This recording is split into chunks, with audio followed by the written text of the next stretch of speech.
wanted to share these notes. We had the class a few days ago, and it was sort of like a final exam for the Slavic Shamanism for Women class. I've been attending Slavic Shamanism for Women classes over the last several months, probably 6 months, if you include the introductory class, that was 8 weeks. And we've learned a lot.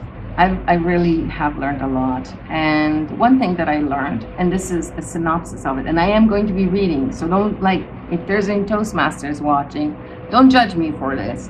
I just think that women and men maybe would be benefit from listening to this, thinking about it, and maybe paying attention. But this is about women. So when does a woman lose energy? A woman loses energy when she's afraid. A woman loses energy when she's angry, when she lives in a state of fuckedness. Yeah, it's a word. When she can't say no. When requests from outside trump the needs from the inside, a woman loses energy. When she doesn't sleep enough. A woman loses energy when she doesn't communicate. You know what that sound was? That was a gecko. Yeah, just saying. A woman loses energy when she doesn't communicate her needs. She feels the need for something, but she's not saying it. She's just suffering through it. A woman loses energy when she gossips. A woman loses energy when she doesn't take righteous action. A woman loses energy when she buys into inaction, not to rest, but paralysis, being afraid of stepping out of the norm or stepping into some future that she desires. Actually, for a woman, inaction can be very beneficial because a woman is a receiver. So when it comes to receiving some quiet contemplative time or some connection with yourself, it strengthens the receiving muscle. But at the same time, not taking action for what you need to do in order to better your life, or not taking action for the right way of managing your energy. You know, there is the energetic first aid that they talk about in the shamanic class. The energetic first aid. How are you administering energetic first aid to yourself? Are you allowing yourself to express your feelings without losing your cool? Are you managing your energy in a way that doesn't skitter away from you? Is your energy honored? Are you honoring your egg, your bubble, where you are?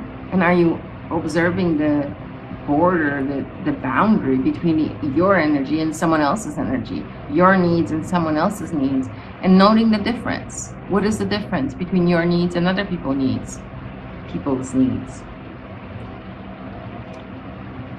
A woman loses energy when she does not know how to rest. A woman loses energy when she can't forgive, when she can't let go, when she stays in fuckdisness or angry energy for longer than a few seconds. Supposedly, if a woman is really balanced, and I'm not there, she does not stay in annoyed energy. She does not feed the annoyed energy. She does not allow the annoyed energy to eat her soul. She steps into calmness and letting go and resting when she has a challenge like that. A woman loses energy when she has to, when she must. There is a must, and I must, and I must. That makes you lose energy. A woman loses energy when she tries to control the future. A woman loses energy when she tries to split a hair in 4. A woman loses energy when she doesn't take care of herself, when she does not give herself the time to rest or the time to embrace herself, to love herself, to accept herself, to forgive herself. A woman loses energy when she doesn't pay her bills, when she doesn't clean her house, when she doesn't take care of her physical first aid, her physical surroundings. A woman loses energy when she allows dirt to come into her house in any form, whether it's physical, emotional, mental, spiritual, any kind of